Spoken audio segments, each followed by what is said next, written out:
எட்டாத உயரத்தில் நிலவை வைத்தவன் யாரு?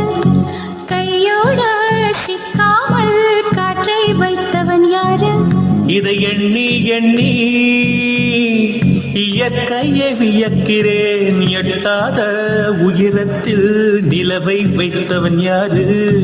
பெண்ணே பெண்ணே